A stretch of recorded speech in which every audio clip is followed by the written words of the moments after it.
Welcome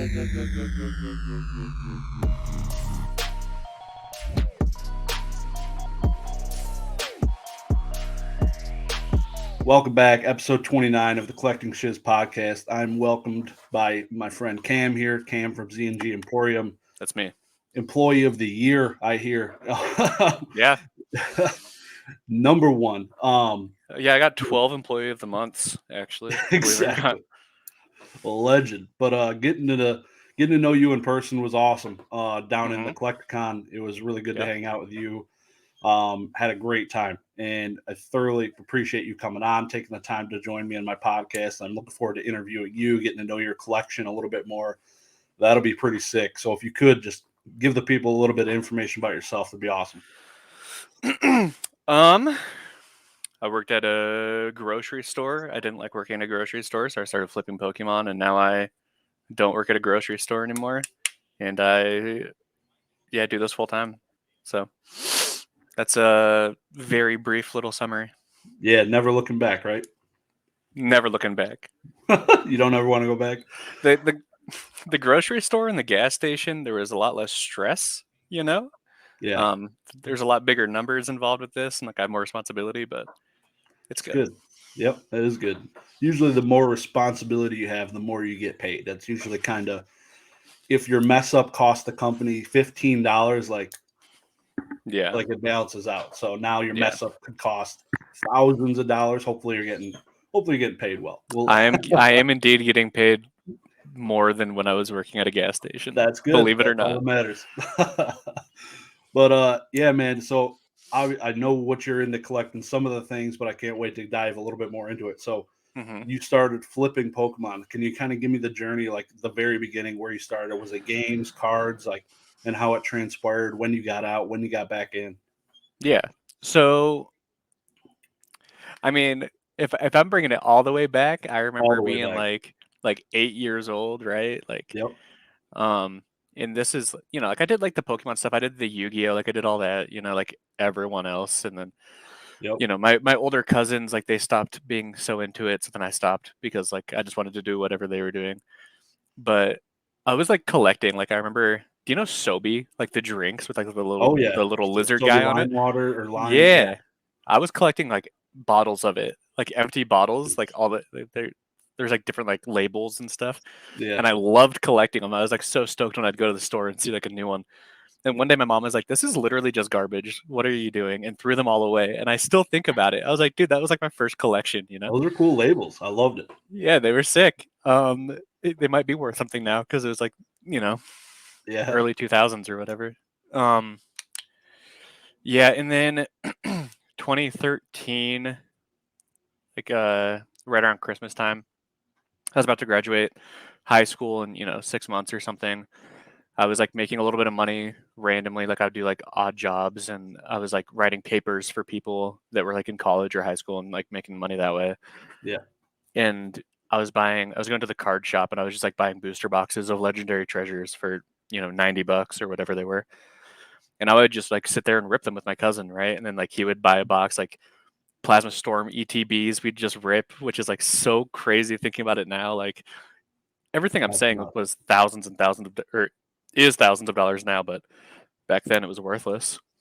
And like if you were lucky, you'd pull like a gold Zekrom or Reshiram, and that was like my first real.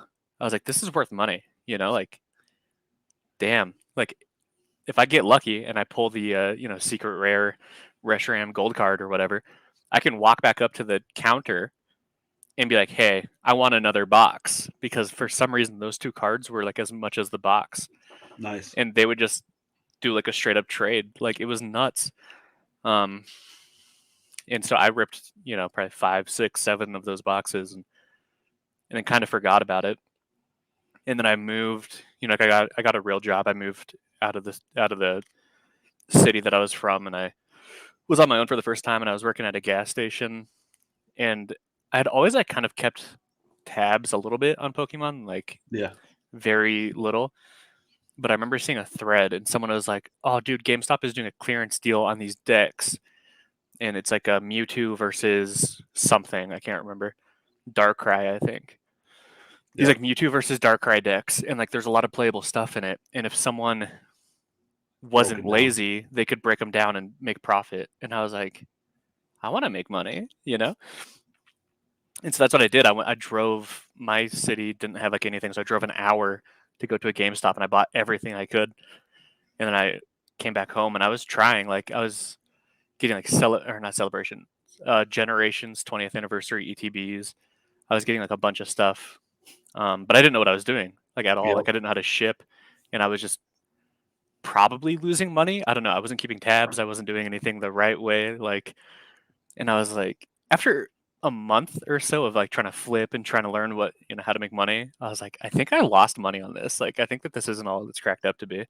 Yeah. So I gave up because like, I don't know. I was probably trying to ship a Generations ETB for $35 or something. It probably cost me an insane amount. Like I didn't know what I was doing. So that was 2016. I tried getting into it, didn't really work, so I stopped. But I was also just kind of like a degenerate gambler, right? Like if I did have a Generations ETB and it was up on eBay for more than 4 hours, I was like, I'm just gonna open it, like. So I would, and I just had like so much stuff from a bunch of Shining Fates ETBs and Generations ETBs and so many things. And I just kind of put that all in a shoebox and kind of forgot about it. I remember pulling the Shining Mew from Shining Legends. Yeah. And I had that card like sleeved up and just like on my shelf. And I was like, well, that was like a fun experiment. Like I have this card that I love. Like, yep. And then 2020, I moved from that city to a different city. And once again, it was the same exact thing where I was like on Reddit.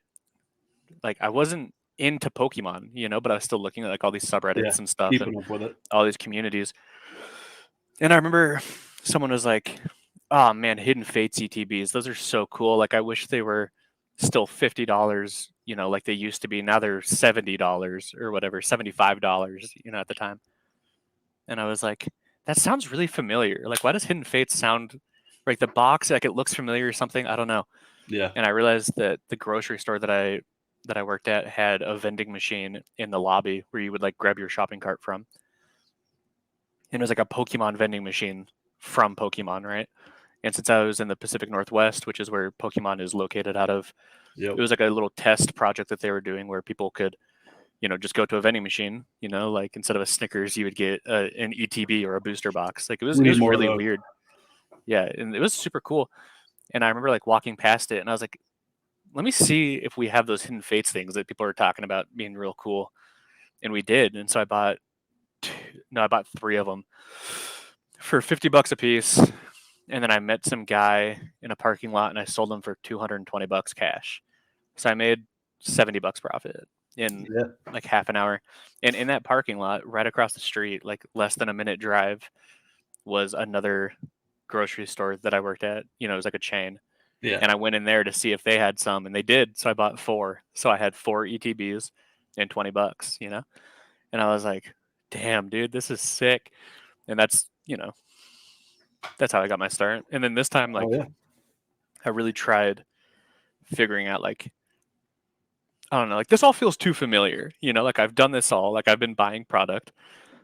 I've been trying to sell it, trying to flip it, but like, how do I make it not fail this time? Because before I was just like, there was like no one making videos about it in 2016, like how to ship Pokemon stuff. And so I was looking on YouTube. That's where I found James. That's where I found Old School Pokemon and like them talking about how to ship stuff properly, how to, do it the right way. And yeah. And so I just went on that route and then went to a card shop, bought raw cards, sent them off for grading, and that's that. Rest is history. History. So it was like 2020 is when you got into like watching some YouTube content? Literally like the week or 2 before COVID. I had like a 2-week period. It was like early March, I think, is when I had my first sale. It was like March like 4th or something. So I had like a couple week head start on like the COVID hype that happened, But that's yeah. Awesome. Yeah, early 2020. That extra little bit of money, man. Just like that's how I started, is just flipping stuff into cash, local or a lot of it was PayPal when I was working with Facebook groups and stuff, but it's awesome. Even like the smaller, just adding $50 a week, like now I can go pay for a nice date night. Like it's awesome. Because I remember That's awesome. explaining that exact scenario on the E4 Discord, right? Yeah. And like someone was like, people were talking about like their different starts that they had, and I was like explaining what happened. You know, like I went to the vending machine, flipped it. You know, at the end of that day, I had 20 extra bucks and a free elite trainer box if I wanted. You know, I could have just killed it right there. And someone was like, yeah, I don't know, man, that sounds like a lot of work. You know, it doesn't sound worth it. And it's like, man, dude, to me it was, you know, like to me it was so worth it. Like, yeah. Oh, yeah. Yeah, I'm a big fan. Glad you went to work, took the leap of faith to go work with Z&G, and love the content you guys are putting out on your the podcast, and I'm looking forward to what's next, because you guys did just finish up. I think he mentioned it for maybe the first time today in a video that you guys are all done, all clear. Now you just got stuff on the shelf, waiting for people to hit you up. So, is there more? Is there going to be more of like a weekly podcast? Can we got something to look forward to there, or can you say anything?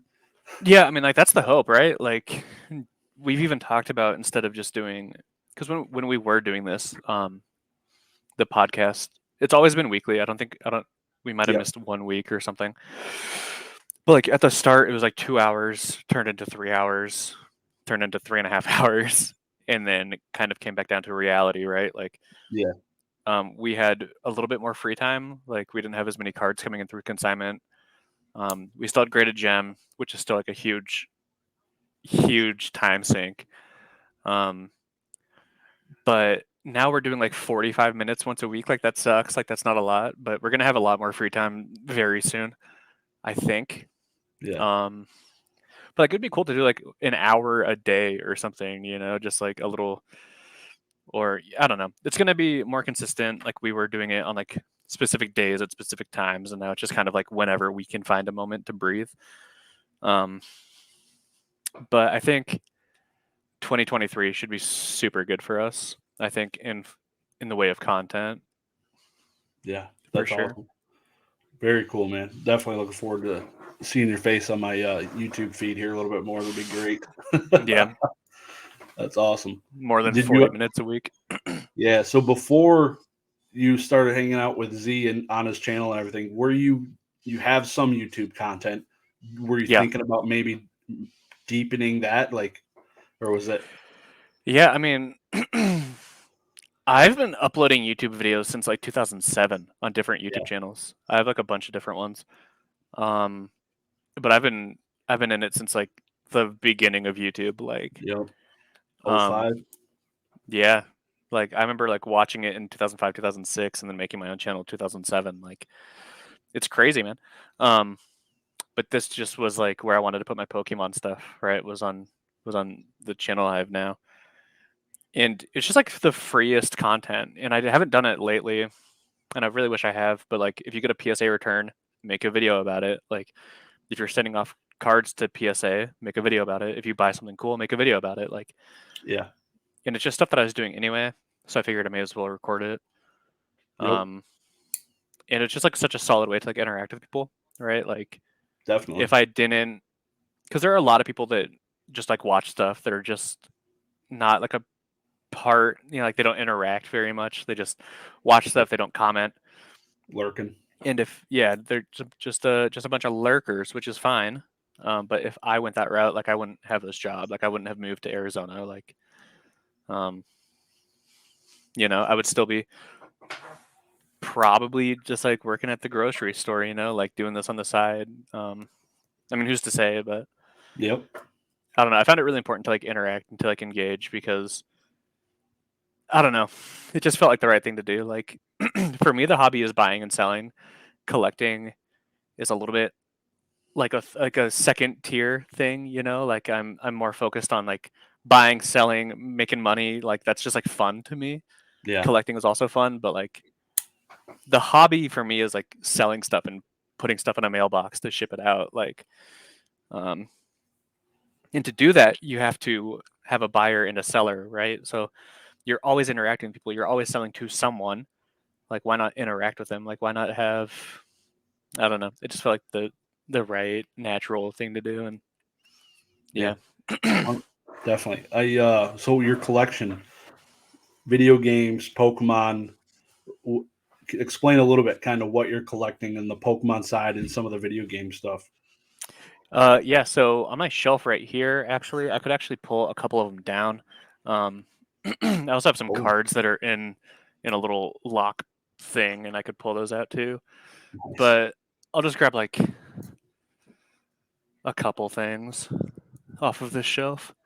And I want to ask, when did you and James discover Greg? Get the Greg games. I was looking for one of these games. This is look at this, Modern Warfare 2. And then this is a Call of Duty 4, both for Xbox 360. I don't remember which one I was looking for, or if I was looking for both of them. But I was talking to James about it, and I was like, dude, like, I just can't find these. Like, they don't exist, because at the time they just didn't. Like, I couldn't find anything. And he's like, join this Discord. Join this Discord. Like, it's full of people. And so I did, and they've been super helpful in letting me know when anything comes across their radar. They'll let me know that, like, I think Cam would be interested in this, and so they let me know. And that's Greg's Discord, yeah. Yeah. So he's awesome. Yeah. So now he's you and him are officially the first and last people I've had on the podcast. So really? Cool. Yeah, he was the first person I ever had on. I had no idea. Yeah. Yep, that was a long time ago. It was a long time. His channel's exploded since the first Dude, he's popping off. He's popping off like crazy. Good props to him. He deserves it, man. He puts out some good content. So I absolutely love the guy. It's big props to him. So video games, he got me into it pretty much. Just watching his channel. I originally started my channel. I was doing almost the same thing as him. I was doing video game live stream auctions. Yeah. We're almost in the same space, but he had way more knowledge. Big wealth of knowledge there. So let's see some of the video games. So those Call of Duty 4 obviously is one of the top games for yourself. Why Call of Duty? I explained it. I don't know where I explained it. I talked to too many people now, but like, I made a Reddit post showing off like all my Call of Duty stuff like 9 months ago or something. Yeah. Like these two games, specifically this one, Modern Warfare 2, this is where like I hung out with friends. Like that's how I describe it to people, like when they want to talk to me, like when they want to humor me a little bit and talk about my interests. Yeah. Like that's just where you hung out with people. Like I didn't like hang out at the mall with my friends. Like I didn't really do that. Like I wasn't opposed to it. Like if a friend wanted to go ride our bikes or something outside, like we would, but like in general, if I wanted to hang out with a friend, I would just, sign onto Xbox and I'd play some Call of Duty with them for 8 hours a day, And yeah, like every game that I look at, I have 4 other Call of Duties on my shelf right now. Like they each have like very specific memories tied with them. Like it's impossible for me to look at this game and not immediately think, and I don't know, it's just I can't help it. I just can't help but to think like my best friend in elementary school, who I'm still friends with today, he's still one of my best friends. Like I remember that he had this for PlayStation 3 and I had it on Xbox, so we couldn't play together. Yep. And so, times have changed. Now you can play with someone anytime you want, but we missed that one.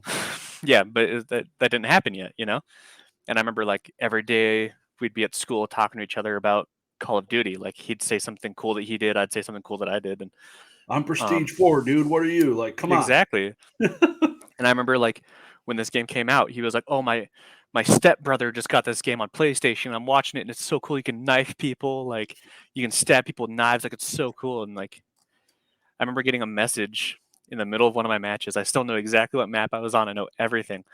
And it was a name that I didn't recognize. And he's like, "Yo, it's, Daniel is his name." He's like, "It's Daniel. I got an Xbox." And I was like, "Oh my God." Like I was so happy that I could finally play with like my best friend on like our game that we loved, Yeah. And so, that just progressed, and I'm looking at like all these games, and I just made so many friends, and that's just like where we hung out. Like we hung out outside of these sometimes, but in general, like that's where after school you'd log on and you'd see that you have 5 friends that are in a match playing together, and so you join in, and it was like so sick. And yeah, so that's why these are so important to me. Oh yeah. But yeah. Which Call of Duty did you fall off on? I'm looking at my shelf. So I started. You haven't, right? No. I mean, I came back for Modern Warfare 2, the new one, but yeah. I started in Call of Duty 2 in 2000. I mean, that game came out in 2005, I think, but I started playing it in 2006, maybe very early 2007. Wow. Modern Warfare 3, I think 2009 would have been like, or 2011 would have been like my last Call of Duty that I spent a lot of time on. Just because there was like, I remember getting so mad because there was like this glitch that you could do, and it would give you like bonus experience or whatever. And I used it a little bit to give myself like, it was like 7 days of like bonus XP in the game. And then my friend used it so much. He had like 6 months of bonus XP. And I was like, you idiot. Like, that's so much. Like, you're going to get banned. And then I got banned and he didn't. So what they did, because I was already max level before I used the glitch, I think, this is still my theory 11 years later, is that they just started at the very top, everyone that's the max level, and then just banned, or not banned, but reset everyone to like the lowest level that you could be. And then everyone else was fine. So even though I wasn't max level because I used the glitch, he didn't. I don't hit think that mountain. Yeah, so he was still like, instead of 10th prestige or whatever, he was like 7th prestige. So he never got banned. And I was so mad when that happened that I stopped playing Call of Duty for a few years. Damn, that's insane. Yeah. So that's my story about falling off on COD. Yeah. After Modern Warfare 3, was that Black Ops 2? Yeah, I think so. Yeah. That was a great game. You missed out. Yeah, that's what sucks, bro. Everyone says that Black Ops 2 is like the best Call of Duty of all time, and it still to this day, I'm like, God, I wish I would have just stayed on for one more year. I was peeking out and I was playing game battles and stuff like that in Black Ops 2 and in some Modern Warfare 3, man. I would love to have some of those games. I haven't started buying Call of Duty games yet. Mm-hmm. Yeah, and most of them are cheap. It's just like a fun little thing to like remember. It's like a big part of my like developmental process was playing Call of Duty, which sounds kind of cringe, but like, I don't know, man. Like, I just look at them and like I think about like very specific moments with friends who I still know, and it's just like a nice way to commemorate that. Way manlier than Super Smash Brothers Melee. We could definitely say that here. Tell me about it, dude. Jeez. And then I have a couple other games here. Just I have some like random roller coaster game that for some reason I was addicted to when I was a kid. The Thrillville Off the Rails. It's so dumb. For a system or a computer? For Xbox 360, yeah. The story with that is just like on Xbox Live Arcade, there was like a 30-minute free trial or something that you could play. I randomly downloaded it and I was like, this is so fun. So I would play it for 30 minutes. It would say, sorry, your time is up. So then I would like uninstall it and then reinstall it and then just play for another 30 minutes. But it would always be like the first 30 minutes, like the tutorial. But for some reason I was hooked. I have Saints Row, which is like the Grand Theft Auto ripoff. But I remember just loving that game. I remember being obsessed. And like we didn't have very much money. Like if I wanted a video game, like it was kind of a big ask, like it's not cheap, they were still $60. And I remember being like, Mom, you don't understand Saints Row. Like I need to play it. Like, please. Like I remember just like laying in bed, just like staring at my ceiling, just like one of these days, like I will get Saints Row, like one of these days she will buy it for me. Yep. And then finally it happened, and it was just, I was so happy. So I have a copy of that sealed. And then I can actually reach this one without knocking anything over. I think this is the first game I played. It's the first game I have a memory of playing, Elmo and Grouchland on the Game Boy Color. Nice. I bought this and then graded it 9.8 A plus. I don't think I ever beat it. There was a level, and I don't know if it shows it on the back or not, but it was so hard. I could not beat it when I was probably 5 years old, so I gave up. Yeah, crack that boy open. Let's go. Let's get this speed run done. I don't know if I'll be able to beat it, dude. It seemed tough when I was a kid. They definitely don't make them like they used to. That's for sure. Like the old Lion King game, the Tarzan game, like just trauma in my brain from stuff like that. It's insane. Yeah, dude. They did not want you to beat their games. They wanted you to play their games for months before you could beat it. And now they make them easier. Give you some $40 DLCs, and you can keep extending your game over and over. And it's just Oh, I digress. Yeah, it's so. What you got some Pokemon collection? I know you're going for the Japanese base set. So what's like the connection to that? Like what's There is no connection. Yeah. There is absolutely no connection. I wish there was, man. I wish. I really wish I cared more about it, to be honest. But like, I have one card from it over here, and it's a PSA 9, so it's not the 10, but it's a Japanese base set Charizard. Yeah. This. How did I explain it? I think I was talking to Pokemon DNA at Collecticon. Me collecting Japanese base set was purely like a side effect of me realizing that I was pretty sure the Japanese base starter decks were positive EV, meaning that if you open it, you make money. Because I'm trying to think how exactly to word it. I love that, obviously, like if you can open something and you're probably going to make money, like that's sick. Like you don't really have to do a lot of work. You just kind of open it. You get the fun of opening it. And I had 2 Japanese base set packs that I had from like right when COVID was starting, and they were probably $60 a piece or something, maybe less. Wow. And I bought them, and that's when I think people thought that all Japanese base set packs were heavy, so no one was weighing them, right? And I knew that they weren't. I knew it was like a 50-50. 50-50, yeah.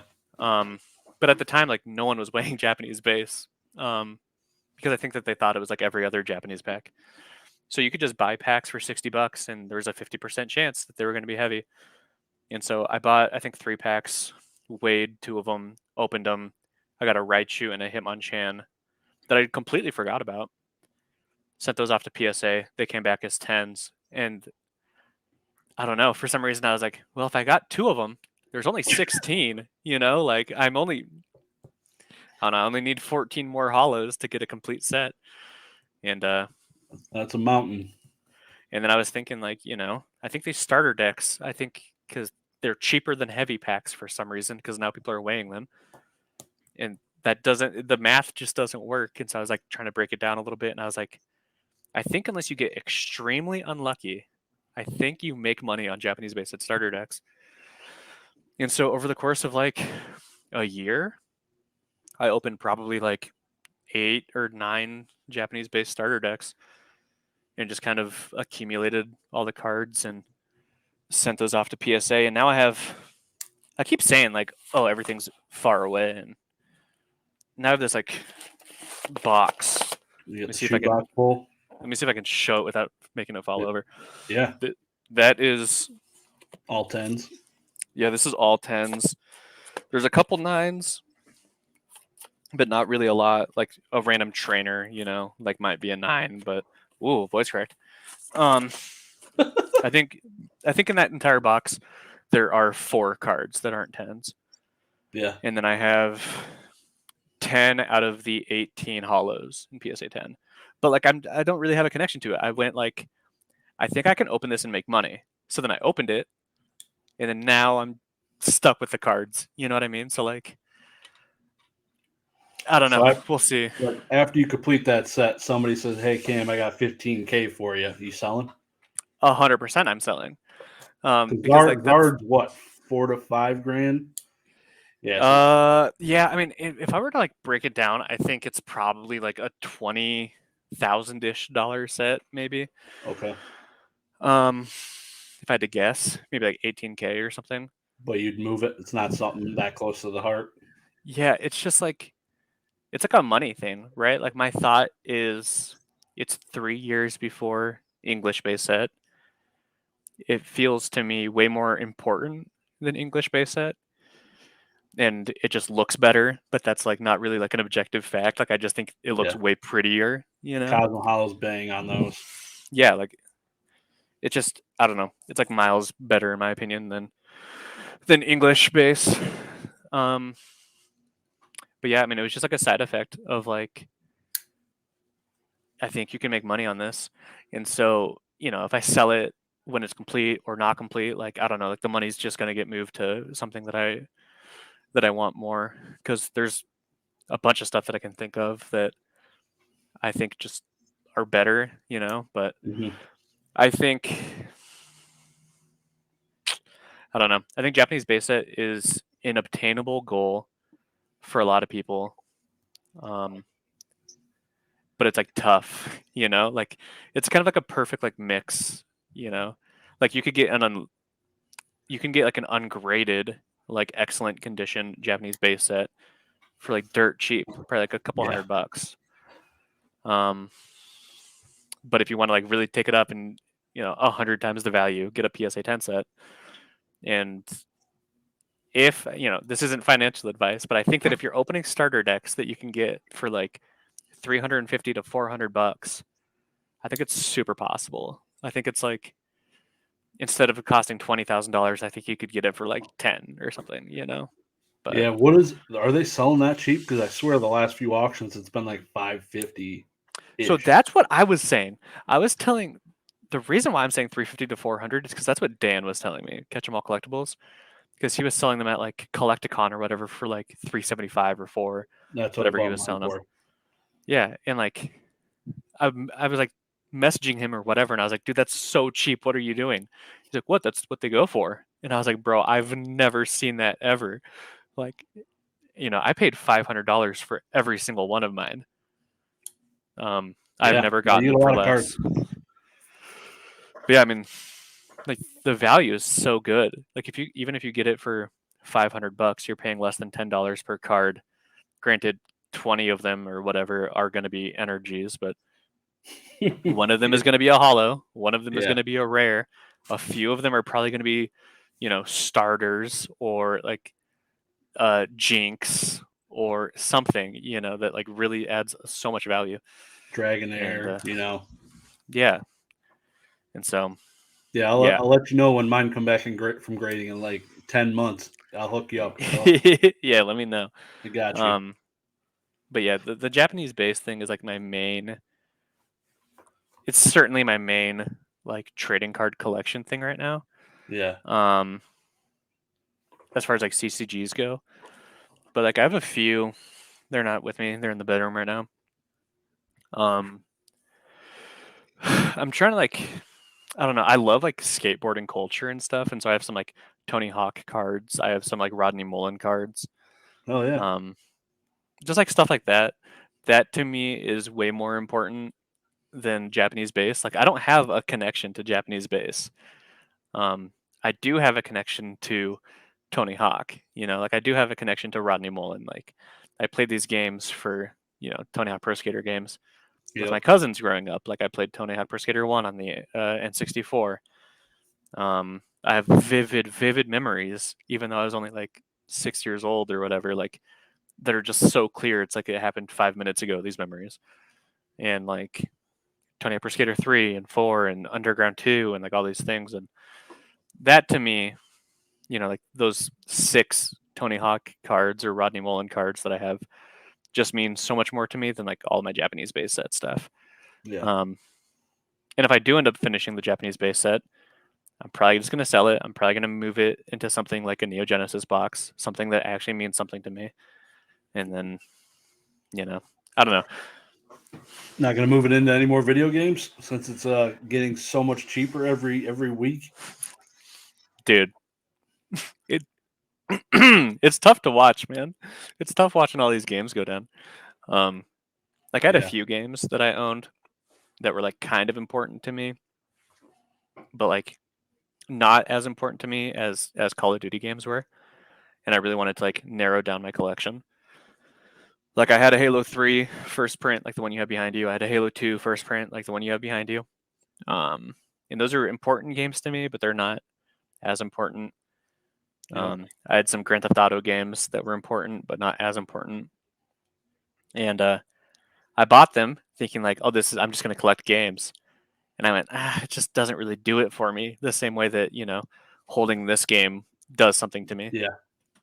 And so I sold them at a disgusting loss, man. It's crazy. Like it's my first time like really taking like a big L because of the market, Yeah. But Which GTAs did you have? The um trilogy, not the trilogy ones? so I had a trilogy set of Grand Theft Auto 3, Vice City, San Andreas. Yeah. And then I had a first print of Grand Theft Auto 5, and then I think all Grand Theft Auto 4s are like the same variant. Yeah. But I had 3 Vice City, San Andreas, 4, and 5. So I had like all the main ones that everyone would know. Yep. Dang. Yeah, it's crazy, man. Like everything though, but everything's kind of doing similar things with the current industry and market. Yeah. It's not a great time to be selling, that's for sure. It certainly is not. Unless you really need the cash, then it's a perfect time to sell. Yeah, But and it probably in hindsight, like if you look back, well, I'm glad I sold that because if I still had it and I wanted to sell it now, I'd be taking even a bigger L. So yeah, in a year from now, who knows? It's going to be. The media needs to carry the freaking everything. Like when the Pokemon's popping off in the media and video games were popping off in the media, like everything was doing well. So yeah. I'm looking forward to next year. Yeah, Sam. Yeah, I think I'm in like a bit of a. I do this every now and again. I'm just kind of like in like a culling phase, like just trying to like cut things down and trim the fat and just like collect things that I really love because I mean they tend to be cheaper, like Yeah. that Elmo game I got for $20 off eBay, right? Like that's so cheap. But if I really wanted like a PSA 10 Japanese base at Charizard, that's $4,500, and like let me see if I can reach it. I have this signed copy of Mario Party 2 by the voice actor of Mario. Oh yeah. Because this is like my favorite Mario Party game. Like I have so Yeah. many memories with this. Like how much? I don't even know how much it cost to make him sign it. Like $50 or something. Yeah. The game, it's Collecticon or probably something. $20. Like yeah, he was at Collecticon, and yeah, like this to me again. If I wasn't allowed to sell anything, and it was just like you have to own this item until you die, you have to bring this to your grave, I would take this over the Japanese base at Charizard, right? And Yeah. what would this sell for on eBay with my name on it right there? $30, like You just get a little alcohol, clean it up a little bit. You know what everyone's doing it now with Pokemon cards. So yeah. So that's kind of like the thing that I'm realizing. Like one of my favorite cards I just got graded is a Rodney Mullen card. Do you know who Rodney Mullen is? I've heard the name, but I can't picture the face. He was in Tony Hawk Pro Skater. That's where I found him. He like invented like the flat ground ollie, right? Like he like kickflip, Wow. like insane stuff that's just like, a household, like everyone knows what a kickflip is, everyone knows what an ollie is, Yep. but just like things that he invented. And he was in the 2019 or 2021, I don't know, Allen and Ginter set where they just put like random celebrities sometimes and like pop culture Jay-Z figures. And he's in that set, and you can buy his card for like $1 or less or something, like shipped. It's insane. It's so cheap. It's like an energy card in Pokemon. Yeah, it's cheap. But I bought like 5 of them, sent one of them off, and it got a 10. And it's like one of my favorite cards I own. Like if I could only keep 3 cards, like that's going to be one of the cards, right? So, and I would rather have that over a Japanese base set Charizard, like any day of the week. Yeah, and I remember when you were on Peak. I think it was when you were on PK's live stream. You were talking about your Bob Saget card and going to your house and all that nostalgia. Yeah. That's something you no longer have. It's something that you maybe want to get again, or do you have more? I I have some boxes, but I also do have one PSA 10 because Okay. I graded. Nice. I graded a couple. I think I graded 3 total. I think I graded the one and it sold for like $800. And my intention was to never sell that, but I listed it for like $1,000 and someone offered 800, and I was like, Jesus Yeah, Christ. I've had that problem with some Zapdos cards. It's not fun when they Yeah, and I'm actually like, get offers that are good. yeah, I'm like, I bought the box, like, before he died. I'm pretty sure is when I bought those boxes, and they were like, the shipping cost more than the box to get Yeah, it to me. Like, it was like a $7 box. So to get offered 800, it's like, man, like I remember like asking like my girlfriend, like, do I sell this? Like, I don't want to, but you just open some more boxes that cost you $15 shipped, and you send it off at $10, $12, $15 grading, and get yeah. another one. So that's what I did, and yeah. So Did I'm you happy. I have the Bob Saget. Did you watch Fuller House on Netflix? No, no, I did not. I loved Full House though as a kid, dude. It was like How'd you not watch my Fuller jam. House? I tried a couple times, dude. It just like I Didn't don't feel know. the same. The spirit is different. However, that first episode, dude. Okay, the first episode of Full House in like the 80s or whatever. They put Michelle in the crib in the living room and they sing oh god, what is it? The Flintstones, I'm pretty sure. They sing like the Flintstones theme song to Michelle and they're dancing and singing around the crib. It's so cute. And then in Fuller House in the first episode, I'm going on a rant about Full House now. They put I don't know the name of the kid, but it's some kid Yeah, in the crib Max. and they Maybe. do the same thing and they sing around it. Dude, I cry, man. I can't watch that without crying because it shows them side by side. It shows like the old Full House Okay. with like the new Yeah. Fuller House, dude, and I cry. I cry. It's so don't get me started. That's cool. I wish they did more of that stuff. Like I watched Lizzie McGuire growing up. No shame. Yeah, Um, same. like they were gonna redo that on Disney Plus, but it was too adult oriented. They called it, so Yeah. they completely scratched it. I was so pissed. Um, Yeah. I really like they redid the Mighty Ducks in a TV show on Disney Plus, which isn't terrible. I haven't watched the new season, I don't think, but it just doesn't hit the same. Yeah. I don't mind it though. Is there a show you wish they'd kind of rehash? You could Dude, pick one. that's such a good question. What a wild question. I'm trying to think of like God, that's so good. What's my favorite show? The Office. No, The Office? Did you hear her say The Office? I just God, guessed it. I don't want him to redo The Office, man. I don't have a good answer. I watched so much like Cartoon Network as a kid. I watched like those would have to be easy to bring back, just like some cartoon from like the mid Ed, Ed and 2000s. Eddie, Ren and Stimpy. Yeah. Bro, Ed and Eddie. Courage the Cowardly Dog, dude. But like a little bit more scary than it was because it was already like kind of freaky. Yeah, I can still give kids nightmares today for sure. Yeah, dude, just bring that back, but even scarier. Yeah, Yeah, no, that'd be that's cool. my final answer. Courage the Cowardly Dog. Courage, bring back courage. Yeah. Yeah, that show gave me some weird vibes. I watched a lot of it though, that's for sure. But I went down a rabbit hole recently, kind of looking at like Nicktoons cards from like 2004 because they Yeah. exist. I Yeah. didn't go down a Cartoon Network one, but I was looking at like all the Nicktoons ones, and it was a slippery slope for sure. All those Yeah, I shows to mean, me. like there's like some like niche cards. Like that's how I found the Bob Saget thing. Yeah, Like I don't even know how I did. I must have just typed in like Full House trading card, Like I must have just done something like that, or Bob Saget trading card because I loved Bob Saget. yeah, That's probably how I found it. And that's how I found like the Rodney Mullen card that I have. That's how I found like some of the Tony Hawk stuff that I have. Like yep, there are these like weird niche products that are probably dirt cheap.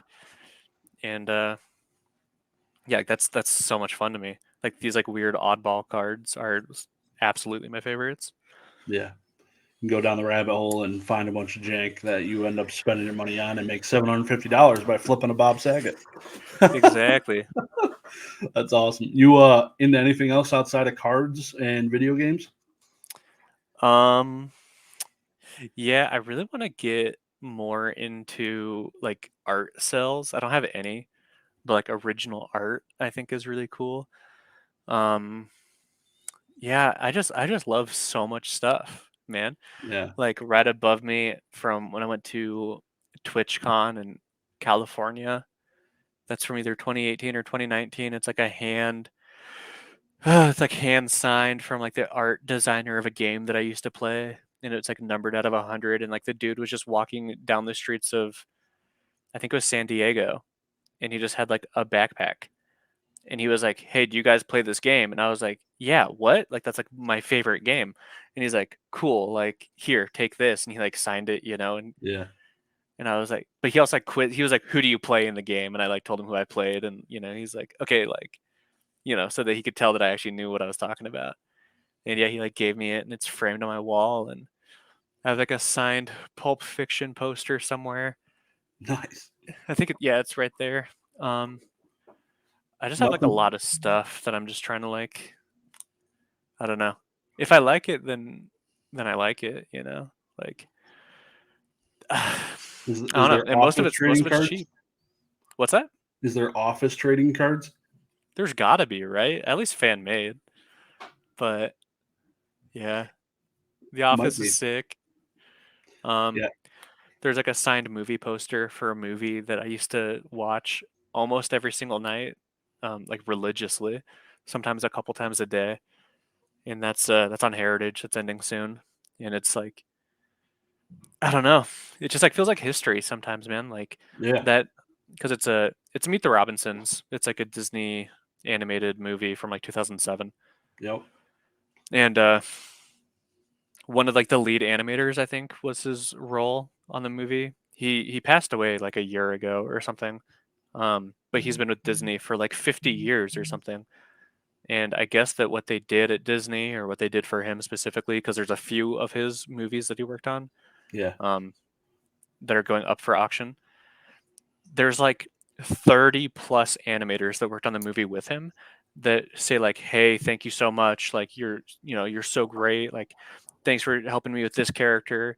And it's just covered, like you can almost like not even see the movie poster, because every inch of it is full of people like saying like, how talented this guy is and how helpful he is, and like calling him nicknames, and like drawings of him and drawings of the characters that they worked on together. And it's like, that is so sick, dude. Like, are you Hell yeah. kidding me?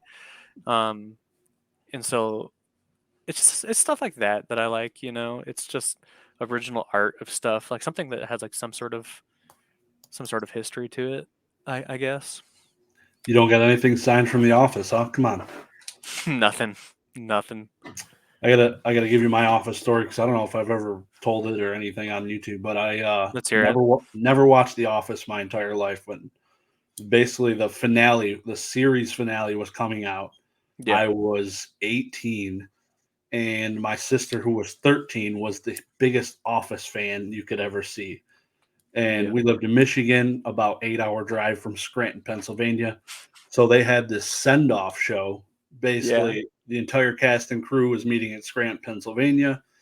So me, being the awesome big brother I was, got off my job at Pizza Hut, loaded her up and her girlfriend up. They're both 13.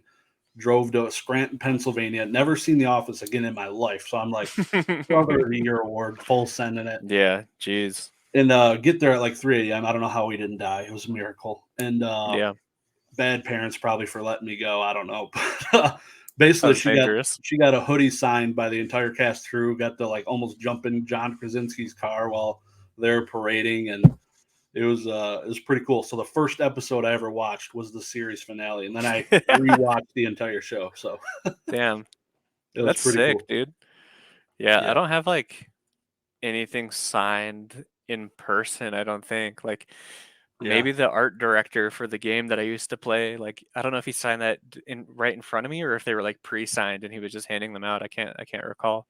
The Mario game, Um though, you did, or yeah, oh, yeah, true. Yeah, the yeah. Mario. I forgot about that. I got two things. I got Mario Odyssey, which is over there, and then I got the Mario Party 2, both So was signed by that him, and that that was at that was really cool. Collecticon? You got that signed, the Mario Yeah, that was in on Long the Beach. Long Beach. Yeah. So I was sad to see you guys didn't make the. I know you guys were busy as hell that time. for Yeah, Denver. so busy. Yeah. What was your full experience? I'd seen you talk about it a little bit. I kind of know myself your experience and everything because I was there experiencing it with you. What hmm when you going back? How would you think of Long Beach and give it to me? It was a ton of fun. Um, there were things that people like kind of complained about that I thought were just like wrong opinions, like, all this stuff is overpriced, like I can't find any good deals, like I can't, work anything out with anyone, like all this Yeah, stuff. And I was like, bro, like the point is to negotiate. Like you go there and you negotiate, like you got it, yeah, art of the deal, And then yep. like I went there and I was like, bro, no one is budging on anything. Everything is 25, Firm. 30, 50% over market in their firm. Like, what are we doing? Like you had your thing with like the four shadowless Doug tree or yeah, Diglets, where like the dude you asked for like Yeah, $4 or whatever and he said five. yeah. And it's like, why, man?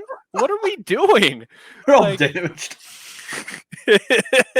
Need that dollar. I'm like, all right, dude, you deserve it. yeah, like and that's kind of how it felt. And like that was kind of the bummer. Like I went there, I pulled out $1,000 cash and I wanted to spend probably like 600 of it or something just on like heavy packs or like Japanese packs or like a blister of something that was pretty cheap, like a jungle blister maybe. Yeah, Um, and it just like wasn't happening, man. Like, and I know that I think old school Pokemon had like some heavy packs, but they were like first edition and like expensive, but like market. Like yeah, it's insane watching people that like I know that have like good prices. Um, but it just wasn't what I wanted. I didn't want to spend 500 or 600 bucks on a single pack. I wanted to get like a little bit of a variety. Japanese starter deck. Um, yeah, like a Japanese starter deck, but the one that was there was listed at like 800 bucks. I'm like, dude, give me a break, man. Like, I'll give you five. I'll give you 550 because of like the Yeah, the that's a pretty tax good of deal if being you're at a getting convention. cash. Like, but just no one is budging on anything, and that was kind of a bummer, man. To be honest, like even stuff like Pokemon Go packs, like English Pokemon Go, Nick was selling for $2 a piece or something, 250 a piece, I think. Some Moving them. insane price. And then the lowest that I saw besides him, which was again, it was like $2 or 250 or something per pack. The lowest I saw was I think $5 or $6 per pack. I saw one place that had them for $9 for a single Pokemon Go pack. Those were I'm pretty like, fresh then too, weren't they? yeah, they're pretty fresh, Yeah, and I just couldn't believe it. I was like, there's no way that you're selling any of this, right? Like, am I wrong? Um, yeah. yeah, People. and I think I bought 10. God, what set was it? I don't think it was Generations. Oh, Shining Legends, I think. I bought 10 of those packs and he was asking 25 a piece and I said, "What if I bought 10?" And he said, "I could do 245."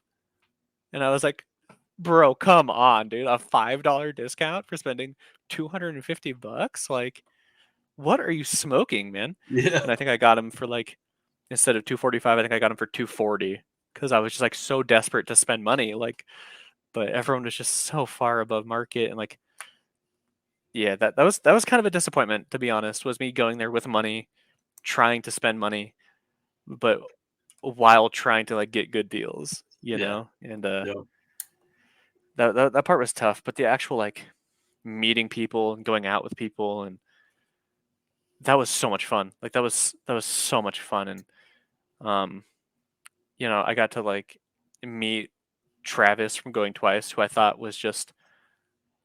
thought he was the worst person that's ever walked the face of the earth for some reason, man. I don't know. I was just like, I don't like yeah. Whatnot.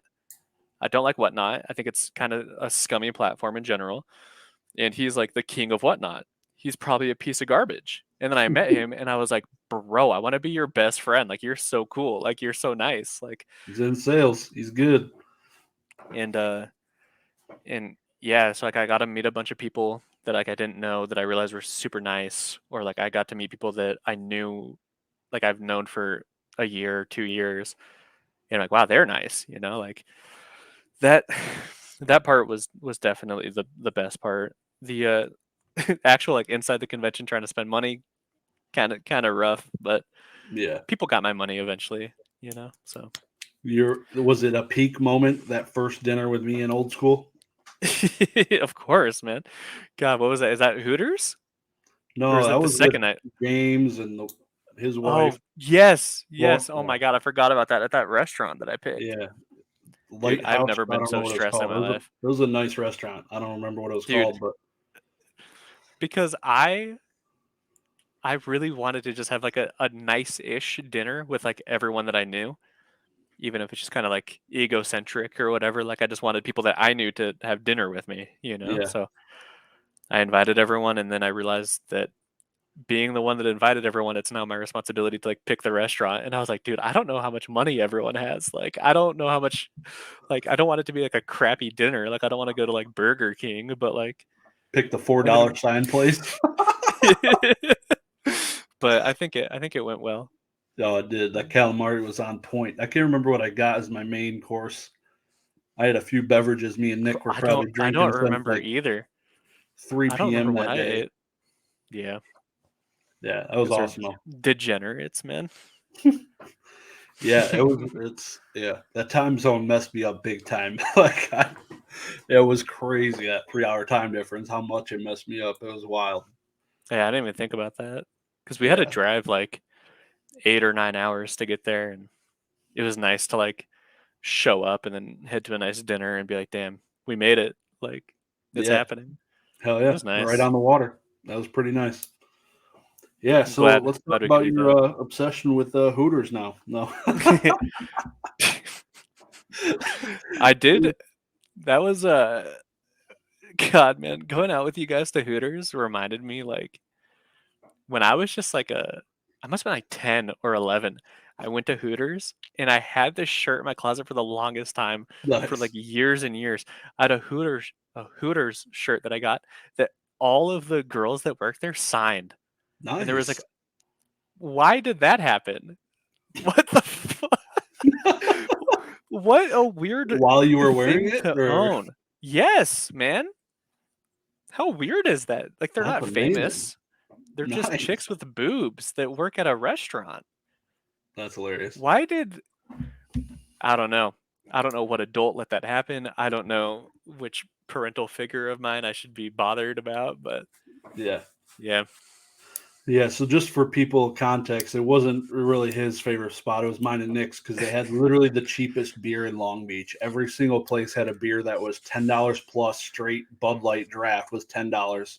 Yeah. So I was able to get a $7 Blue Moon draft from there, and that was I was all for it. That's still expensive as hell compared to here. It's like half. So Yeah. it was struggling to find some decently priced alcohol there. It was crazy. But you know, So it was fun. It was a good yeah, time.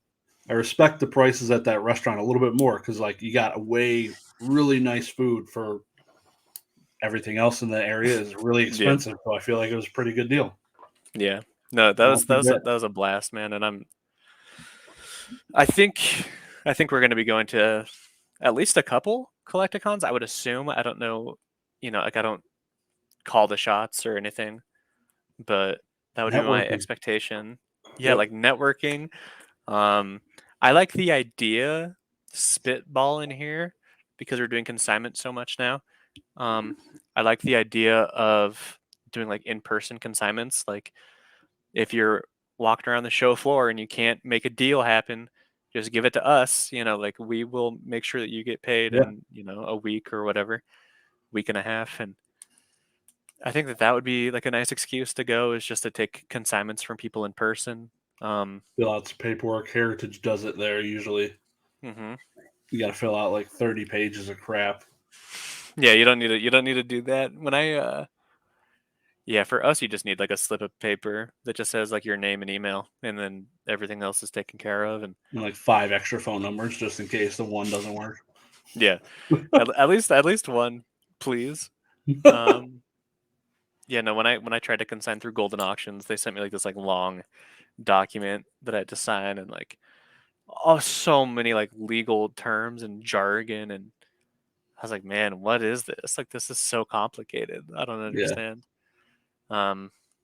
But I think we have a pretty decent system right now, and I think it'll only get better. Heck yeah. Yeah, I'm looking forward to sending you guys some stuff. I know you saw my video. You at least commented on it. I don't know if you listened to it, but I did. So Yeah, yeah, it's a lot looking of forward stuff. to definitely. So big shout out to you guys. I'll have I don't know what you guys want to link below, but it'll all be linked below to contact Z&G Emporium for consignment. So definitely go out there, check it out. Pretty good rates compared to just adding up the eBay and all the taxes and everything involved. It makes sense, especially if you don't have a lot of time. It could save a lot of it. Yeah, A lot of it. and I don't know how many people.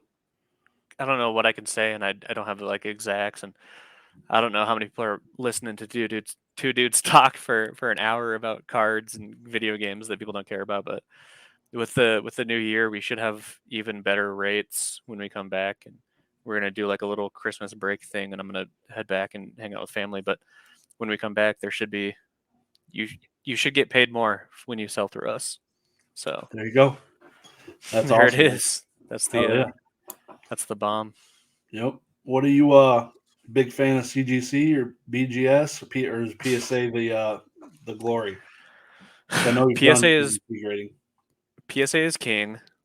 Um, CGC is cringe right now, and Beckett is also kind of cringe to be honest. But everyone like has their use cases, is what I say. Yeah. Um, but in general, like if someone said like, "Hey, I want to grade my Pokemon cards," and that's all I knew about it, like I didn't know what cards, I didn't know what condition, I would just say PSA. You know, Yeah. because they're good 85-90% of the time. I'm having an issue with CGC right now though, which makes me a bit biased. But also every time I've submitted through them, I've had an issue. So like, at what point does it just become like, damn, CGC kind of sucks? Maybe, I don't know. Yeah. At least like from my own perspective, my own point of view. But yeah, and then Beckett is king for trying to go for the black label, you know. But I think like everything else just goes to PSA.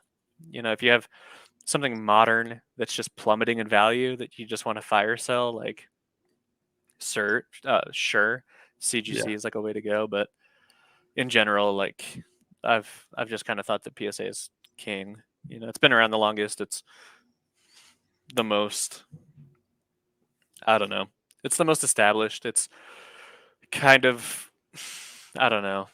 When you see someone that gets upset that people grade video games now, they go, "God, can you believe that someone PSA graded this video game?"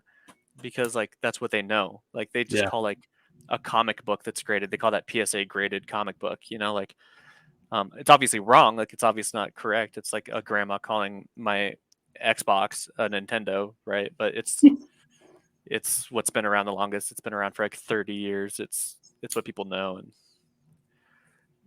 everyone follows PSA, right? If PSA lowers their prices, other people lower their prices. If PSA, you know, Yeah. they're kings. They're, in my opinion, right now. That could change, but Yeah. I guess my stuff goes to PSA. if I had a random friend hit me up and say, "Hey, I want to grade these cards," and I didn't know condition or anything, I'd assume they're not PSA 10s. Yeah, So for that reason, I'd probably send them to CGC. But yeah, if yeah. like True. that's that just because I know they're softer on the anything that's not a 10 Yeah, most of the time. So and I've thought about that, right? Like, because their turnaround times are a bit quicker. They're maybe a bit cheaper, and because of that, like if it's like your very first time grading, then like yeah, yeah, probably CGC. But like if you're in it, you know, and like seasoned you're bet. you're in the system, like just I'd go PSA most of the time. Yep. Yeah. If I got a card that's possible PSA 10, it's going to PSA. Yeah. Yeah, Yep. I feel unless you it's for like sure.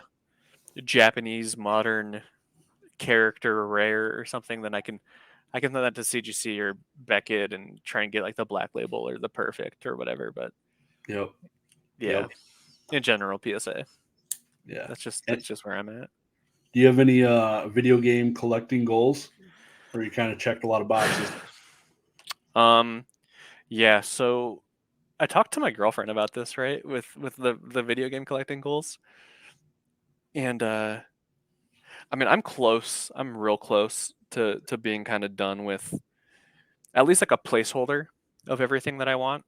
Like, I won't get into like the variant of Yeah, this or like why this is so expensive, and why having like a bad like this is considered a bad grade for something like this. This would be like if I was showing off like a PSA 5 or 6 of a trading card, yeah, because it is modern. But whatever, I don't. Eventually, I would like to make this be a higher grade. Like eventually, that's just kind of I want placeholders of everything, and then I want to get better grades of everything, and that's just kind of like an eternal task. It's just something that can last forever. Just trying to yep, get like a better looking copy of everything. And but for now, like there's a couple Call of Duties. I have everything from Call of Duty 2, which was an Xbox 360 launch title. So, November or whatever 2005, the day the Xbox came out, you could also get Call of Duty 2 with it. Um, I'm missing Call of Duty 3, but I never really played it, so I didn't really yeah, care to buy it, But eventually, just to make it look pretty, I would like to have it. But I think that's almost it. Maybe Black Ops 2, but again, I didn't play it, so like What about I don't Tony know if I Hawk? want it.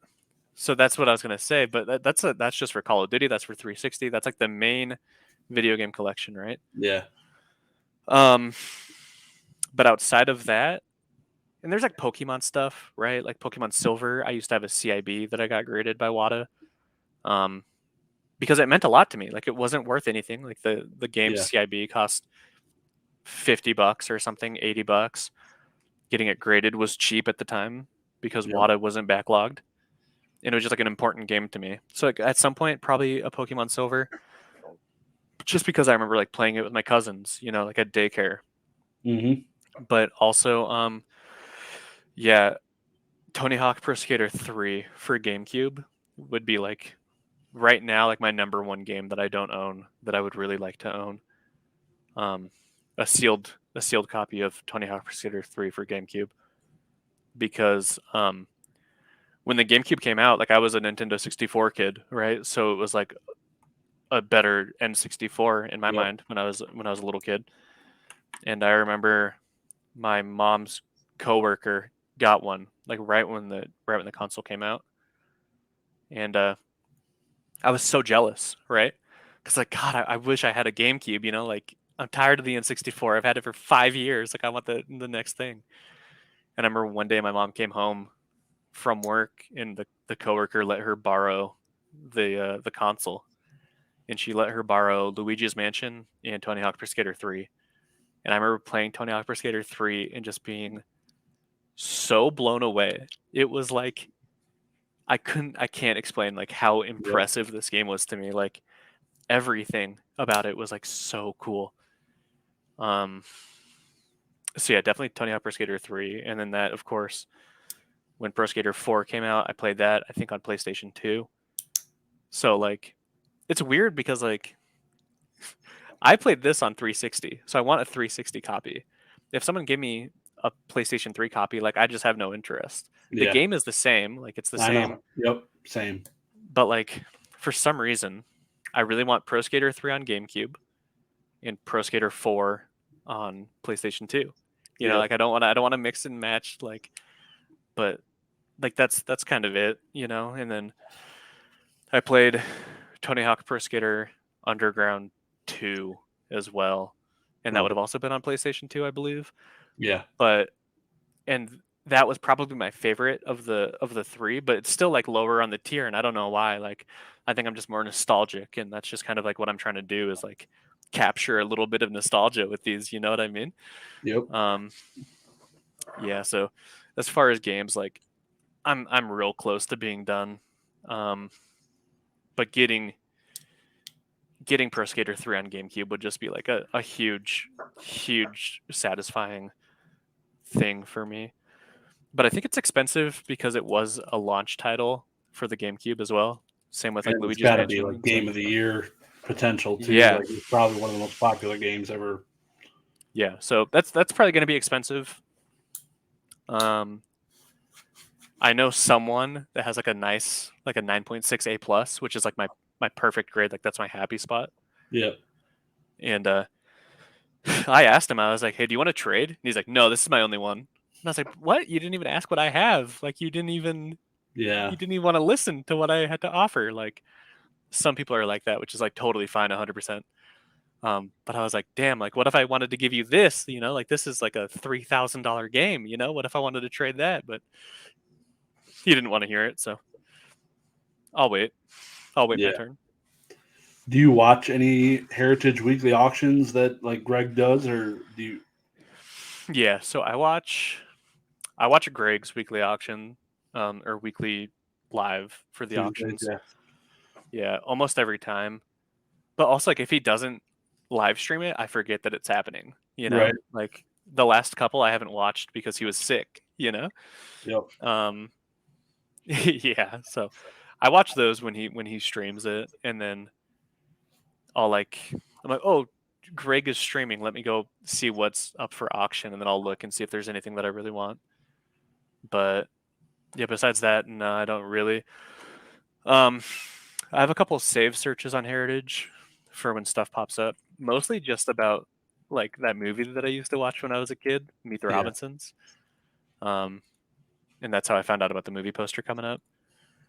But yeah, I mean that's basically it. Okay, so you could just save keyword search and Yeah, it's like eBay, and it'll notify you when things are coming up. Yeah, it's sick. I had no idea. That's solid. So, like that could get me in trouble. Yeah, it's nice.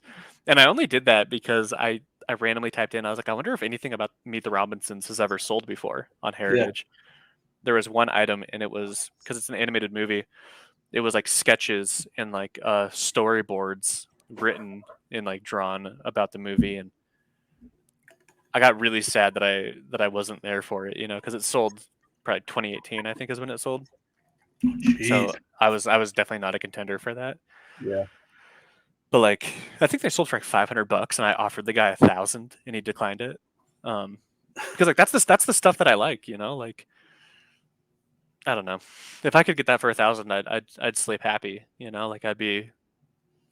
You know, it must be worth more than that because the guy doesn't want $1,000 for it. But yeah, it's just, I don't know, because it kind of feels like historic. It's a movie that I love, and that's kind of what I'm trying to get away from is like Japanese base set because it is historic. It is like an important thing in my mind, but like not to me. You know, like I mean it is because it's like my job now, and if it wasn't for Japanese base, then I wouldn't be here doing this as my job or whatever. But like I have other ways that I could represent that, you know, like I could just get like a Neo Genesis Lugia because that's like the most important card to me. So that's just kind of what I'm trying to do with my collection is I want to make it more about like me, you know, and I want my collection that when I die, whoever has to sell it can be like, man, this kind of sucks, you know, like who cares about this, you know, like not excited to sell it. They just throw up an estate sale, put $20 tick sticker on everything, and then you know, so be it, man. You know, like that's fine with me. You know, like a signed copy of Super Mario or not Super Mario Party 2. Yeah. You know, with my name on it. Like no one cares about that, but me, you know, I care about it. Yep. You know, the same way that I care about the sketches of the movie that I used to watch every night. So that's kind of where I'm trying to like direct my collecting to is very, very specific to me and not something that because there are a lot of collections that people have that are just like cool, you know, and expensive, and anyone would love to have it. Anyone would love to have Rusty's collection or Gem and Pokemon's collection, or Dubsy's collection. And like, it's nothing against any of these people. Like, you know, they all own items that are extremely important to them specifically. Yep. Or like sports card investor Jeff Wilson or whatever. Yep. What I don't want to have happen, and this isn't necessarily a slight against him. Are you familiar with him at all? Oh yeah. I watch all of his videos almost. Yeah, he did a video with Card Collector 2, who's a sports card guy that I like. Yep. And what I don't want to have happen is that they were doing an interview or whatever, and Card Collector 2 said, "Okay, Jeff, what's some of your favorite cards aside from money? You know, what are some things that just mean a lot to you personally? Yeah, break Not it down. about money. Not about money." And he pulls out like a 52 mantle or something, and then like a PSA 10 Jordan rookie. And it's That he traded. what are you talking about, man? Like that's not important to you, like outside of the money. Like maybe, I mean, it probably is. Like you probably grew up watching Jordan. But he traded it. He literally just traded it. Really? Yeah. Jeez. For And so it's LeBron like, James. oh yeah, like the God, what color is like out of 10 or out of 25 or something? Yeah, I something can't stupid. remember. Like that's what I don't want to have happen. Like if someone comes to me and they're like, "Hey, what's important to you?" Like I don't want to pull out like the Japanese base at Charizard and be like, "This because it's worth a lot of money." Isn't that cool? Like I'd rather pull out the freaking Rodney Mullen card that I doubt that I could sell it for more than $35 Yeah. because like that to me is so important. Or the Bob Saget card is so important, and now it's again like a probably $35-$40 card if I buy it now. The Elmo game is probably I couldn't sell it for more than $150. You know, like there's no way someone would buy that. And like that to me is like so cool, and like that's what I love talking about. I don't Yeah. really love talking about Japanese base set because like it came out in October 1996 and the first print, no rarity, and what are we doing? I don't know. Exactly. Yeah, Ryan Card Collector too, man. That is a super humble dude. Like I wish he was in our circle of people because that guy would be awesome to hang out with. Let me tell you, because I Yeah, watched all of his like come up videos, starting up his store, and um his just interactions with his community in Ohio. They're awesome. I hope to go there one day because I think it's only I like would a love to four go. hour. It's like a 4 hour drive for me Yeah, ish, 3.5. So it's not too bad. Would love to go to a trade night, even though I got like 5 sports cards and they're all like Detroit people. So, yeah, but I know people show up there with Pokemon because he yeah. sells They some do. Pokemon. You know, Ryan seems like a super nice guy. Granted, like you never know about everyone, but he seems super humble, super down to earth, and I love his stuff. Yeah. He's like kind of like who I would want to be. Like I've learned a fair amount from him, just like how to interact with people and like how to negotiate fairly. Not like negotiate so you can get the best price, but like how can you just make it a good experience? And Yep. that's what I try and do. Yep. Yeah, I'd love to go to the national. It might be in Chicago next year. I don't know. Yeah, I think so. Right? Isn't that's where it is like half of the time? I think. It's there or New Jersey. They like basically Hmm. stay there. They flip flop them. I think every Yeah. couple of years or every year or something. So that's only like 3.5 hour drive for me too there. So I've been wanting to go to it, but I always have like camping or something insane Yeah. that's Yeah. eating up my time. It happens. Yeah, life happens. It's the way it goes. Beckett was going to change their labels just to relate it to other people. So Beckett was going to change their Yeah. label. It got completely kaputzed essentially because of what they showed at the national. And Hmm. then WADA, a little bit more relatable to you, came out and showed these new labels, new slabs, and I Hmm. think it's gonna take in January, right? Like they're gonna start shipping the new product. So, what are your thoughts on that? Yeah. I mean, I kind of these are like so big and so bulky, but I kind of love it. Like it feels like so sturdy. I Yeah. love these things. Um, that being said, they are a nightmare to ship because all it takes, if I didn't care about this game enough and I was just out here for views or whatever, you could just like hit this with just a small amount of force and this would break. So that's not good when you're shipping a game across the country or Yeah. internationally or anything. Um, I don't really care for the way that the new label looks one way or the other. I just love the way that this looks, to be honest. Um, my big issue above all, if it's ugly or not or whatever, like I don't really care. Um, the thing that's gonna suck is I'm gonna have like mismatched games. I'm gonna have games in different labels, which feels bad. So I'm gonna have to someday like nut up and send all my games back to have Yeah. them put into new cases, which kind of feels bad a little bit. So What I think could probably happen is like when not CGC, CSG, the sports yeah, grading company, yeah. they had completely redid their labels, changed them from green to black. Hmm. I want to say WADA will probably offer some like $30 per game. Send Yeah. it in, we'll re-slab it. Would you do it, and for what price? Yeah, I mean, they did say that for a reduced price, they would offer reholdering into the Reholders? new Yeah, it's slab. probably limited time. Yeah. Um, I would probably do that as soon as they offer it, just because it would just drive me crazy Yeah.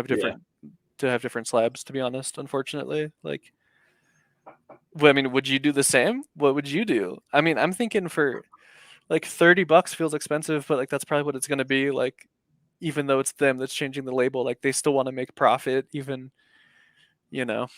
If they Um, can turn them in less than 2 months, I don't want to resend my yeah, game, have them there for a year. If yeah. it's $15, I don't want them there for a year.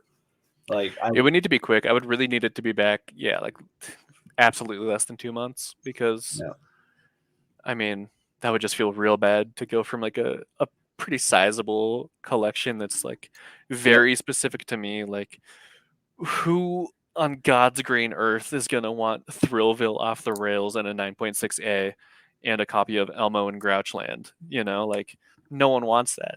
I the do, real doppelganger. bad. So you know, Yeah, um, maybe we've had like an evil twin or something, but yeah, it would have to be real quick. Um, but I would definitely reholder, just because I know that that's just the way that it's gonna go. Like that's yeah. the way that the people are gonna go. And Somebody will, if you ever turn and want to sell something, they'll be like, I'll give you yeah, half. It's an old slab. exactly. And like, I have I don't know, I think that's a Call of Duty World at War 9.4 A plus, for example. In a year, someone's gonna have a 9.6 A plus, and it's gonna Yeah. be in a new slab, and I'm gonna want to buy it. So I'm Yep. gonna want to, make sure that my collection matches, even though it's kind of silly, kind of doesn't make any sense, but I don't I know. like I like them for like the N64, the sideways. I think that is Yeah, corrected now, where it can yeah, sit sideways and the label is correct. yeah, Just like CGC video games. yeah, I think the slabs look similar now, like the WADA and the yeah. CGC, if I'm speaking correctly. But I think what so. do you what do you think about CDC? I don't think you're. I think I've commented several times in your podcast talking about it. I was curious if you guys were going to send any, but it doesn't sound like it. Yeah, I mean, like, personally, I just like everything to match and to like look similar. Like, um, if I started with CGC, then I'd probably stick with CGC, right? Like, but I didn't. I started with WADA, so that's where I'm gonna be. Yeah. Yep. If I started grading with Beckett, that's probably where I would stay. VGA you would have changed still just because they're dog bleep. I did finally get my game back from VG. I got one of my two games, or one of them is a console, so the console is still getting graded. But Yeah. you actually can't see it, right? That's a jumbo Pokemon card my brother gave me in like 2013.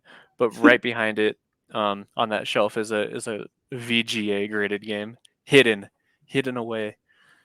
But yeah, I mean, like, and if I started with VGA, I would be with VGA, and that's just how it goes. And so I started Yep. with WADA, so I'm gonna stick with them until they mess up catastrophically, or until the masses. If if everyone moves over to CGC, then I will too. Like, Yeah. um, Yep. that's just how it is, I guess. Yeah. What are your thoughts on the whole Carl Jobst video, all that background stuff going on with Heritage, and Hmm. what are your thoughts on that? I mean, like, it sucks, man. It sucks real bad about like market manipulation and anything like that. Like, you just don't want to see it. Like, it's not healthy. It's not good. Like, if someone is a pro of that. Like if someone is like, oh, that's a good thing that happened, I don't want anything to do with them. Like that sucks so bad. But I think the actions of a few like don't really define everyone. Yeah, I mean, it sucks. But it kind of makes it like an easy punching bag to like really kind of dump on like the market as a whole, right? Like all someone needs to do is watch the Carl Jobst video, and now like they're an expert on video games and they know like why, now everyone on Reddit knows why I own this game, and it's to flip it to make a profit. And like I'm just a greedy little monster. But yeah, I mean it sucks about the market manipulation stuff, and it would just be it'd be a nicer market to participate in if that wasn't the case, if that didn't happen. Yeah. Do you ever see WADA posting pictures of things that are like selling on auction?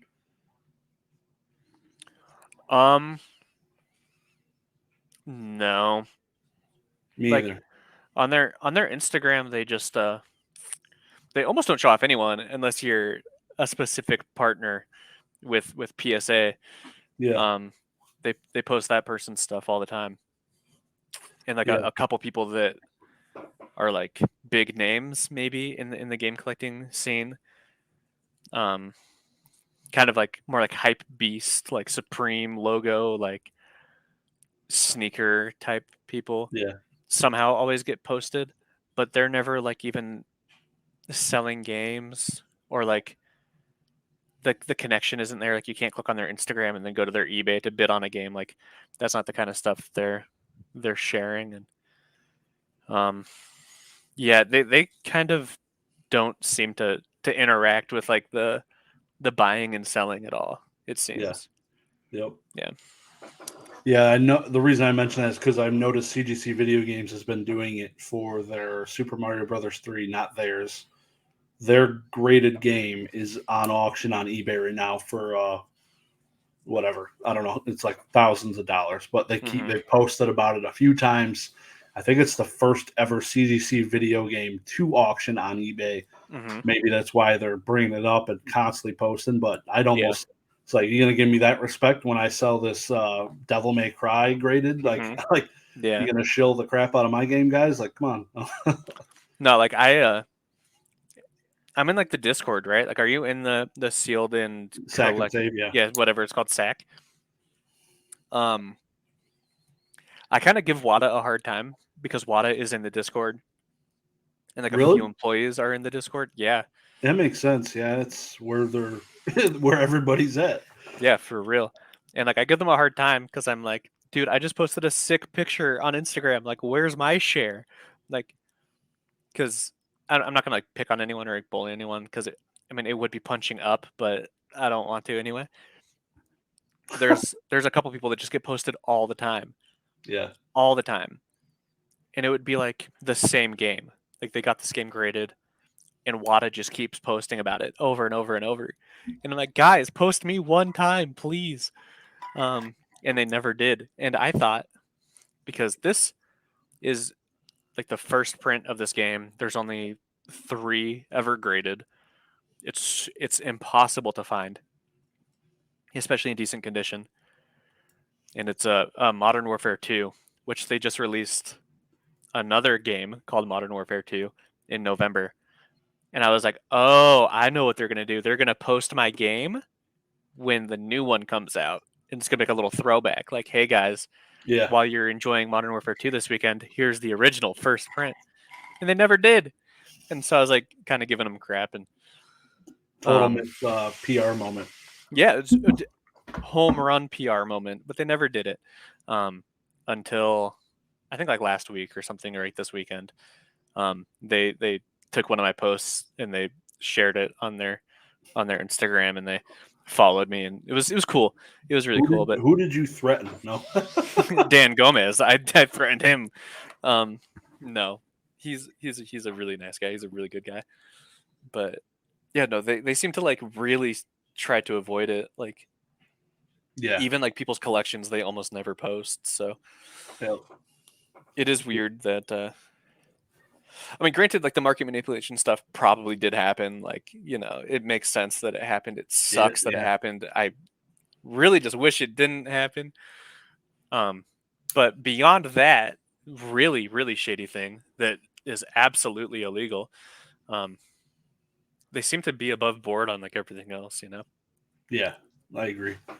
Yeah, I'm looking forward to collecting more games in the future and trying out CDC, seeing how that works. It'll be interesting. Yeah, I mean, I have a stack of like 25 or 30 sealed games.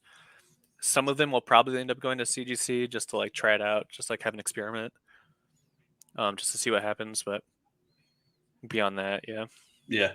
Yep, I feel you. When are you guys going to start doing video game consignments? Well, we're selling video games. Or I mean, like middleman for grading. That's what I was going to say. Not going to happen. No. We did reach out actually, because WADA used to have like it's on their website. I don't think they Partner have it program anymore. or something. Yeah, they had like a dealer program where it seems like it'd be way easier to do than cards, just because you way less quantity, but so much less quantity. So much less quantity. But yeah, we reached out, or James did, and they were like, yeah, nah, we're good. Like we are already. Well, no, it is still on their website. Yeah, that was the thing that we were missing, is we didn't even have 2,500 feedback on eBay yet, and that's one of the requirements right here. And yeah, we reached out, and this is like when they were, I think, still just getting slammed and like had awful turnaround times, and they were like, yeah, no, we don't need dealers right now. Like, we're good. We don't need anyone else to submit to us. Like, we're already behind. It's time kind to of how open it that felt. door. Yeah, so I think maybe if we go now, I think that there's a chance. I'm just saying. Even VGA, man, because I do not want to do that at all. Like I will pay somebody money to submit something, dude. Submit my PC stuff to VGA. VGA was such a pain, man. It was a nightmare. And then they would just like randomly email me, and they're like, "Oh, hey, it's not going to be $150. It's going to be $250." I'm like, "Oh, okay, that sucks. I'll pay it, I guess." And then like 6 months later, they just emailed me again like 2 weeks ago, and they're like, "Oh, it's not going to be $250. It's going to be $350." Yeah. And they sent me like a PayPal request for $100. And I was like, "What's going on?" Like, I've never had Beckett or PSA or WADA just send me a PayPal request for $100 every 6 months. Like they're a homie of mine, that needs some money for gas or something. Like, that's crazy. What are you doing? So that's disappointing. VGA is a disappointment for sure right now. Yeah. I wish more people did like the PCs and the consoles, but it is like they got it cornered right now. So yeah, which is interesting. Yeah, and there's like a few PC stuff, like a few PC things that I would like, but granted, like I could have a complete, if I needed to, like 10 more games from what I have now, and I have like 9 right now or something. Yeah. And I'd be stoked. It would be like every game that I really want, like the most important games to me. Like, yeah, I would just be happy with that. But, yeah, like I played a bunch of League of Legends, and there was like a physical copy of that for some reason, even though you could download it since day one. It's like Rocket League. Yep. Yeah, which very strange that anyone would ever buy a physical copy of a game that you can just get for free online. But whatever. So that's an impossible game to find because no one even bought it. But like, I want that. I want The Sims. I don't know if you ever played The Sims. I've bought every one of them for my wife. She still plays it. Yeah, I'm trying to get my girlfriend into it. I just spent like $70 more on some like expansion packs that I thought that she would like. She doesn't even play it. I do like them. You hear that? No, she doesn't. Yeah. She's lying. But like the original Sims, I think would be. I don't know if it came in like a big box. I love the way that big boxes look Yeah. and feel, Yep. and I have like a DVD style case of The Sims over there. A lot of this stuff, I think, in my opinion, I don't know, not financial advice, just feels like it's super slept on. Yeah. Like I don't know how much the first like World of Warcraft big box would be, but like it's probably underpriced. Yeah. Like There's not a lot of them out there, but yeah, 100%. because again, it's like a synonymous. It's just like in everyday conversation, like everyone knows World of Warcraft. Everyone knows that it's like the nerdy MMO. Like it had like a stranglehold on society for like 10 years. Like Yeah. everyone knows it. Like Yep. yeah, I don't know. So there's a few things, but yeah, I think I'm really just trying to work on making my collection feel more like no one else would be interested. Like I could talk to someone about it and they'd be like, "Oh, I see why you like that." Yeah. But, you know, I don't know. Like what do you like you have ice hockey behind you. How expensive is that game? It's 9.48 plus. When I bought it, like as the mountain was starting to climb, it was Mhm. $1,000 off Heritage, and it's still like $900. Mhm. And that Yeah, was like like my that and Super Mario 3 is a CIB. I could never afford a Left Bro sealed, but yeah. That's a um pricey game. uh yeah. So the Ice Hockey and Super Mario 3, those are like the two games. That and Base Wars was a Nintendo game I played, which is pretty cheap. There's only like 3 graded. Nobody cares about it. Yeah. But yeah, it's same, just nostalgia. Yeah. Yeah, like you have much more expensive things, like you have black labels, you have like hundreds and hundreds of cards, but like yeah. I don't know, dude. Something about watching that Jeff Wilson clip where Ryan said like what means a lot to you? Like what's nostalgic for you? What's sentimental? And he pulls out like $500,000 worth of cards. And like Yep. I'm not one to judge necessarily, but it's like that just felt kind of gross to me a little bit. It's like Yeah. show off like I don't know. Like he pulled out eventually some card from some player that he used to watch in the 80s. And then he pulled that out like at like near the end of the video. And it's like you should have led with that. Like that's a good story. Like that's someone that Yeah. you looked up to. Like that's a Pulls out the flexes first. yeah, like it just felt kind of gross a little bit. And that's what I want to avoid. I just want something that when I die, someone can look at it and be like, he liked what he was into. It's not for me, Yeah. you know. I'm similar in the sense that like my Zapdos collection is not the closest thing to my heart. Like these Nintendo games are bigger for me. Um Obviously I had Zapdos card and I didn't have all the ones I have now by any Yeah. means. But Yeah. yeah, it's just Yu-Gi-Oh for me is a way more like it's closer to these games. Like I played that game for several years, and that hits a lot closer to home for me than a lot of Pokemon stuff. Mhm. But I played the games while I was playing Yu-Gi-Oh, so I do Yeah.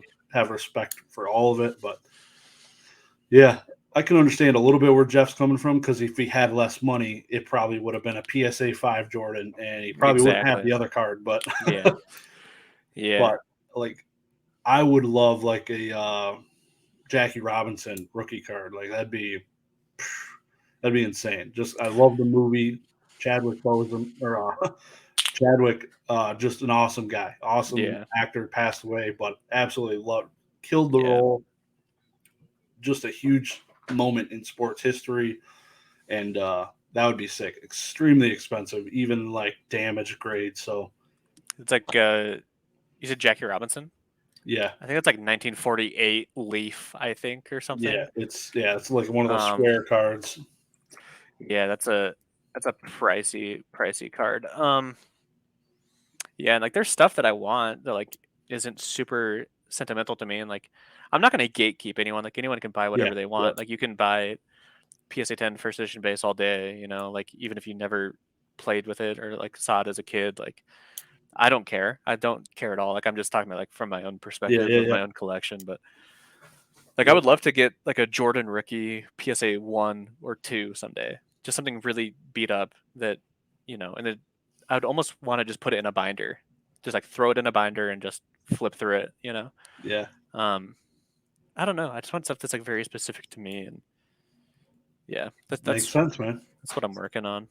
If you could, I guess out of the items that you have right now, if you could only keep like 2 of them, what would you keep? I got a CGC 8 base unlimited Charizard that it's my only childhood card. My dad had it in like one of those screw cases. He bought it from like some card show for like $45. So I've had that. That's my only, like I said, only childhood card. So I'd keep that one. Probably the ice hockey. Just because it reminds me of playing Nintendo with my dad and all that stuff. Yeah, probably those 2. Yeah, I mean, I'd probably be real similar to that. There's a game that I played when I did end up finally getting a GameCube of my own. I remember playing it with my mom. It was like so garbage. It was called Disney Party or something. Yeah, Disney's Party, I think. Oh God. It was a Mario Party ripoff, but Oh with yeah. Disney characters. It was so bad. I thought it was sick. I thought it was the best game ever when I was a kid, and then I went back and played it like a year ago, and I was Wow, they missed capitalization on that. That could have been huge. man, this is not a good game, and it's like complicated, and like even like as a 25-year-old adult at the time, I was like, man, I don't quite understand like the rules of this game. Like I don't, Yeah.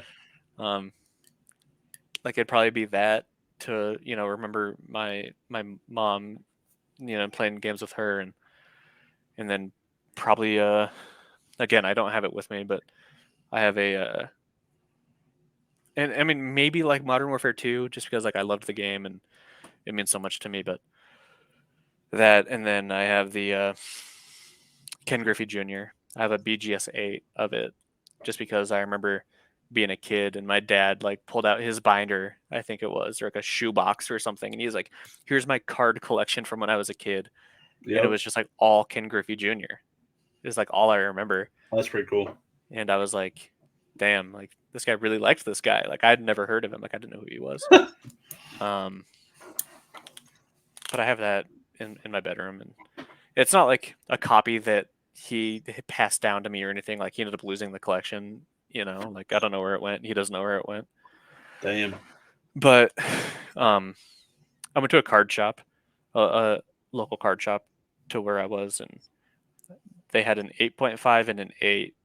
And so I bought both of them and then gave him the 8.5, and then I just kept the 8 because it's just kind of like, I don't know. It was his like favorite player. It was like the most expensive set at the time. Like Upper Deck was, like 50 cents per pack instead of like 25 cents. It was like premium stuff, I guess. I don't know. I wasn't there. And so like being able to like, give him that was like really cool. And I remember Christmas, not last year, but the year before, I believe, Christmas 2020. I got him like a sealed box of 1989 Upper Deck, and we opened that together. And then I ended up pulling the Ken Griffey Jr. and that was like a sick moment, like. Yep. So probably something to remember both parents, like Disney Party on GameCube for my mom, and then Ken Griffey Jr. for my dad, and everything else I don't. It's just whatever. It's material stuff that doesn't really mean too much to me. Yep. Yeah, I feel you, man. Well, sir, I wrap it up here, but I definitely appreciate you coming on, man. It's been a hell of a journey. I definitely cannot wait to watch some more of you guys' content for sure and keep it in touch with you, and hopefully seeing you at a Collecticon here or there next year, and that'll be awesome, man. Yeah, dude, it was really nice catching up. It was really nice meeting you in person. It was really cool. Thanks for coming out to the dinner. Thanks for inviting us to Hooters, my girlfriend and I. That was nice. That was appreciated. Hell yeah, man. Definitely do it again. It was nice. It was nice talking about cards and games and art, all this stuff that I find interesting, all the stuff that you find interesting. It's Yep. Yeah, no, man. That's the whole point of this. I like getting to know people like a little bit deeper than kind of just the surface you get in some of these live streams and on the YouTube channels, and getting to better understand the collector side, why you're collecting, and that is pretty awesome. Good stuff, man. I love what you're doing, but yeah, man. Be in touch. Yeah, dude. It felt nice being able to like go a little bit more, through not just like surface level stuff. Like I haven't talked with anyone, I don't think, about Meet the Robinsons, like a Disney movie from 15 years ago. Like who cares about that? But here I am talking about it for 20 minutes straight, so it was nice. Awesome. All right, man. Well, I will talk to you soon. Okay, man. Appreciate you. I appreciate you. All right. Scene!